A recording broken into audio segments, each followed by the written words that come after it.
हाय दोस्तों, आज हम लोग देखेंगे यूपी टेट के 2014 के प्रीवियस ईयर क्वेश्चन सीडीपी के। क्वेश्चन नंबर 1, निम्नलिखित में से कौन सा कथन सही नहीं है? वंशानुक्रम माता पिता के संतान में गुणों का संचरण करता है, ये सही हो जाएगा। विकास प्राणी और उसके पर्यावरण की अंतःक्रिया का परिणाम है, ये सही हो जाएगा। वंशानुक्रम व्यक्ति की जन्मजात विशेषताओं का शोधन करता है, ये गलत हो जाएगा। जन्मजात विशेषताओं का शोधन नहीं करता। आइए क्वेश्चन नंबर 2 देखते हैं। साहचर्य के नियम हैं समानता का नियम, समीपता का नियम, वैषम्य का नियम, ये सभी। तो साहचर्य के ये सभी नियम हैं, वैषम्य का नियम, समानता का भी, समीपता का भी। आइए क्वेश्चन नंबर 3 देखते हैं। गेट्स के अनुसार अनुभव द्वारा व्यवहार में परिवर्तन ही क्या कहलाता है? अभिप्रेरणा कहलाएगा, सीखना, समायोजन, चिंतन। तो ये गेट्स के अनुसार अनुभव द्वारा व्यवहार में परिवर्तन ही सीखना कहलाता है, सीखना। आइए क्वेश्चन नंबर 4 देखते हैं। अपने आप को प्रेम करने की प्रवृत्ति को क्या कहते हैं? आत्म केंद्रित प्रवृत्ति, अहंकारी प्रवृत्ति, नार्सिसिज्म की प्रवृत्ति, हिपोटिज्म की प्रवृत्ति। तो अपने आप को प्रेम करने की प्रवृत्ति को नार्सिसिज्म की प्रवृत्ति कहा जाएगा, ये सही हो जाएगा। आइए देखते हैं क्वेश्चन नंबर 5। मनुष्य की बुद्धि आगे की पीढ़ियों में संक्रमित होती है का कार्य इस जन्मजात योग्यता के विकास के लिए उपयुक्त परिस्थितियों का निर्माण करना क्या कहलाएगा? क्षेत्र, वातावरण, मौसम, जलवायु। मनुष्य की बुद्धि आगे की पीढ़ियों में संक्रमित होती है, तो ये वातावरण कहलाएगा। आइए क्वेश्चन नंबर 6 देखते हैं। पूरे आवृत्ति वितरण के प्रतिनिधित्व करने वाले मान को निम्नलिखित में से किसको कहा जाता है? प्रमाणिक विचलन का मान, केंद्रवृत्ति का प्रमाप का मान, सहसंबंधी प्रतिनिधि का मान, समूहज प्रतिशत प्रतिनिधि का मान। ये क्वेश्चन नंबर 6 का हो जाएगा। केंद्रवृत्ति प्रमाप का मान ही पूरे आवृत्ति वितरण के प्रतिनिधित्व का करने वाले मान को कहा जाता है। आइए क्वेश्चन नंबर 7 देखते हैं। निम्नलिखित में से कौन सी विशेषता आंतरिक रूप से अभिप्रेरित बच्चों के लिए सही नहीं है? नेगेटिव बताना है। वे चुनौतीपूर्ण कार्य पसंद करते हैं, वे हमेशा सफल होते हैं, वे कार्य के समय आनंद अनुभव करते हैं, वे कठिन कार्यों में उच्च स्तर की ऊर्जा प्रदर्शित करते हैं। तो ये इसका ऑप्शन नंबर बी है, वे हमेशा सफल नहीं होंगे, कभी कभी वो फेल भी हो जाएंगे। आइए क्वेश्चन नंबर 8 देखते हैं। बालक एक ऐसी पुस्तक है जिसका शिक्षक को आगोपांत अध्ययन करना चाहिए। उपरोक्त कथन किसके द्वारा दिया गया? प्लेटो, अरस्तु और रूसो की रास। तो ये इसका सही हो जाएगा, रूसो के द्वारा दिया गया। बालक एक ऐसी पुस्तक है जिसका शिक्षक को आद्योपांत अध्ययन करना चाहिए। आइए क्वेश्चन नंबर 9 देखते हैं।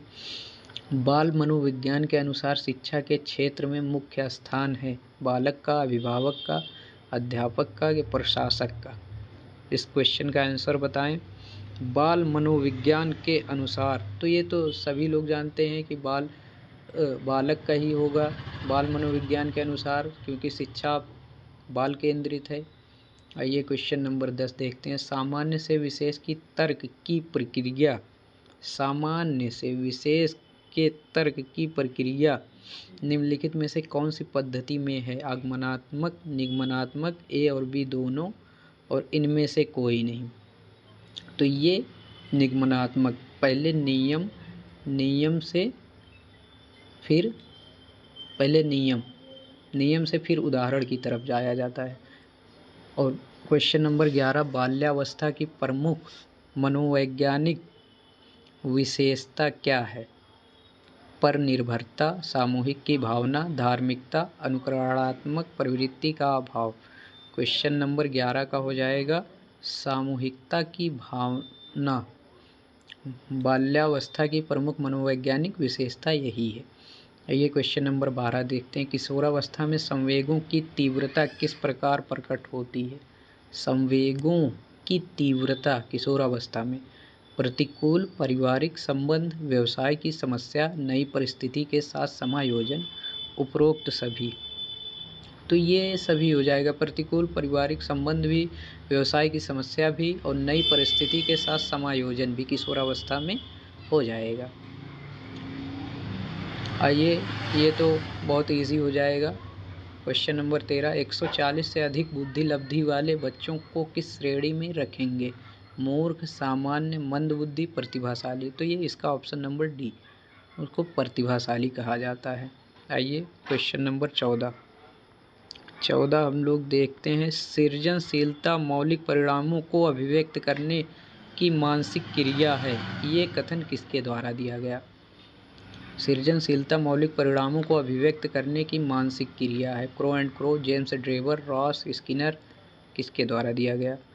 तो ये दिया गया सृजनशीलता, ये क्रो एंड क्रो के द्वारा दिया गया है। Crow and crow. आइए देखते हैं, प्रयास और भूल सिद्धांत के प्रतिपादक हैं थॉर्नडाइक, कोहलर, मैकडूगल, पावलोव। प्रयास और भूल के सिद्धांत के ये थॉर्नडाइक हो जाएंगे, इन्होंने अपना दिया है प्रयास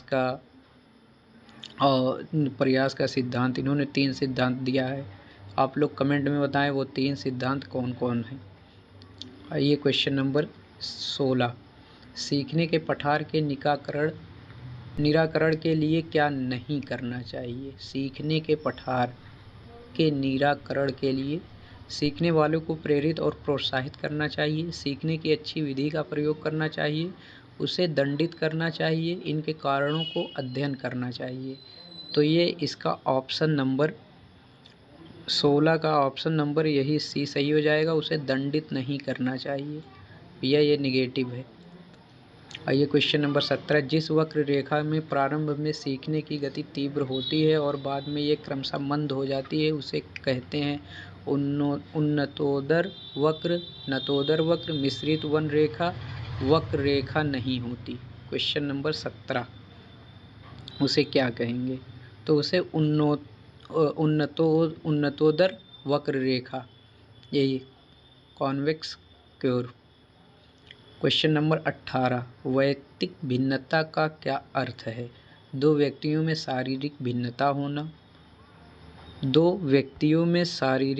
होना, कोई भी दो व्यक्ति शारीरिक, मानसिक योग्यता और संवेगात्मक दशा में समान और एक जैसे नहीं होते। और हो जाएगा क्वेश्चन ऑप्शन नंबर सी, कोई भी दो व्यक्ति शारीरिक और मानसिक योग्यता में समान और एक जैसे होते हैं, उपरोक्त में से कोई नहीं। तो इसका यही सही हो जाएगा, कोई भी दो व्यक्ति शारीरिक, मानसिक योग्यता और संवेग दशा में समान और एक जैसे नहीं होते हैं। दो जुड़वा भाई भी एक जैसे नहीं होते, अलग अलग होते हैं। क्वेश्चन नंबर 19, मानसिक स्वास्थ्य विज्ञान का प्रमुख उद्देश्य है। मानसिक स्वास्थ्य विज्ञान का प्रमुख उद्देश्य है बालक के मानसिक स्वास्थ्य की रक्षा करना, कुसमायोजन का निराकरण करना, और ए और बी दोनों, उपरोक्त में से कोई नहीं। तो ये दोनों हो जाएगा, कुसमायोजन का निराकरण भी हो जाएगा और बालक के मानसिक स्वास्थ्य की रक्षा करना भी, ये मानसिक स्वास्थ्य विज्ञान का प्रमुख उद्देश्य हो जाएगा। क्वेश्चन नंबर 20, 7 छात्रों के अंक इस प्रकार आते हैं 40, 38, 36, 50, 51, 54, 23, उपरोक्त की माध्यिका होगी। तो ये इसकी माध्यिका होगी 40, आप लोग निकाल के देख लेना, n+1/2। क्वेश्चन नंबर 21, रुचि का संबंध है योग्यता से, अवधान से, ए और बी दोनों, इनमें से कोई नहीं। रुचि का संबंध अवधान मतलब ध्यान से है। आइए क्वेश्चन नंबर 20, सीखे हुए ज्ञान, कौशल या विषय की अन्य परिस्थितियों में उपयोग करने को कहते हैं। सीखे हुए ज्ञान, कौशल या विषय का अन्य परिस्थितियों में प्रयोग करने को कहते हैं प्रेरणा, अभिलाषा, सीखने का स्थानांतरण और चिंता। आप लोग बताएं क्वेश्चन नंबर 22 को। तो ये सीखे हुए ज्ञान, कौशल का विषय का अन्य परिस्थितियों में उपयोग, ये हो जाएगा सीखने का स्थानांतरण। सीखने का स्थानांतरण ही सीखे हुए पुराने ज्ञान को उपयोग करना वही कहलाता है। क्वेश्चन नंबर 23, अनुबंधन की प्रक्रिया में प्रथम सोपान निम्नांकित में से कौन सा है? उत्तेजना, सामान्यीकृतकरण, आवृत्ति, इनमें से कोई नहीं। सीखे हुए ज्ञान नहीं, अनुबंधन की प्रक्रिया में प्रथम सोपान, अनुबंधन की प्रक्रिया में प्रथम सोपान निम्नांकित में से कौन सा है? तो ये हो जाएगा उत्तेजना, ऑप्शन नंबर ए। अनुबंधन की प्रक्रिया में प्रथम सोपान उत्तेजना है। और ये स्मृति सीखी हुई वस्तु का सीधा उपयोग करती है। उपरोक्त कथन किसका है? मैकडूगल का, वुडवर्थ का, रॉस का, ट्रेवर का। तो ये वुडवर्थ महोदय ने हमें बताया है कि स्मृति सीखी हुई वस्तु का सीधा उपयोग करती है। क्वेश्चन नंबर 25, निम्नलिखित में से कौन सी दशा या दशाएं ध्यान को आकर्षित करने की आंतरिक दशा नहीं है? उद्दीपन की स्थिति, आवश्यकता, ए और बी, और ए या बी। तो इसका हो जाएगा ऑप्शन नंबर ए, उद्दीपन की स्थिति या दशा। ये क्वेश्चन पूछा था निम्नलिखित में से कौन सी दशा या दशाएं ध्यान को आकर्षित करने की आंतरिक दशा नहीं है, तो नहीं पूछा था, तो इसलिए हो जाएगा उद्दीपन की स्थिति। आइए क्वेश्चन नंबर 26 देखते हैं। संवेग की उत्पत्ति किससे होती है? आदतों से, शारीरिक विकास से, कि मूल प्रवृत्तियों से होती है, कि संप्रत्ययों के निर्माण से? संवेग की उत्पत्ति, संवेग की उत्पत्ति होती है मूल प्रवृत्तियों से। मूल प्रवृत्तियों से संवेग की उत्पत्ति होती है। आइए क्वेश्चन नंबर देखते हैं 27। अभिप्रेरणा के लिए अक्सर शब्द का भी प्रयोग किया जाता है। संवेग के लिए भावना, आवश्यकता, प्रत्यक्षीकरण। क्वेश्चन नंबर 27, अभिप्रेरणा का ये हो जाएगा आवश्यकता, अक्सर के लिए। आइए क्वेश्चन नंबर 28 देखते हैं। विद्यार्थियों में प्रत्यय विकास के निर्माण के लिए शिक्षक की शिक्षण विधि सरल से जटिल की ओर होनी चाहिए। को विद्यार्थियों को व्यापक अनुभव का अवसर प्रदान कराना चाहिए। विद्यार्थियों को निर्मित प्रत्ययों के अंतरण का अवसर देना चाहिए। को उपरोक्त सभी क्रियाएं करनी चाहिए। क्वेश्चन नंबर 28, क्वेश्चन नंबर 28 का इसमें तो सभी आ जाएगा क्योंकि इसमें कोई निगेटिव नहीं है। शिक्षण विधि सरल से जटिल की ओर भी करानी चाहिए और उन्हें सभी अनुभव का अवसर भी प्रदान कराना चाहिए और खुद से निर्मित पाठ या वगैरह वगैरह चीज़ें उनका भी अवसर देना चाहिए। आइए क्वेश्चन नंबर 29, चिंतन मानसिक क्रिया का ज्ञानात्मक पहलू है। चिंतन की यह परिभाषा किसने दी? वारेन ने, वैलेंटाइन ने, रॉस ने, स्किनर ने। चिंतन का मानसिक क्रिया का ज्ञानात्मक पहलू है, ये परिभाषा रॉस के द्वारा दी गई। Option number B. आइए आखिरी क्वेश्चन की तरफ बढ़ते हैं। कल्पना के विकास के लिए ज्ञानेंद्रियों को प्रशिक्षित करना चाहिए, कहानी सुनाना चाहिए, रचनात्मक प्रवृत्ति के विकास पर ध्यान देना चाहिए, उपरोक्त सभी क्रियाएं करानी चाहिए। तो ये इसमें भी कोई निगेटिव नहीं है, ये भी सही हो जाएगा, उपरोक्त सभी क्रियाएं करानी चाहिए। चलिए ठीक है, कल मिलते हैं कल, तब तक के लिए टाटा बाय बाय।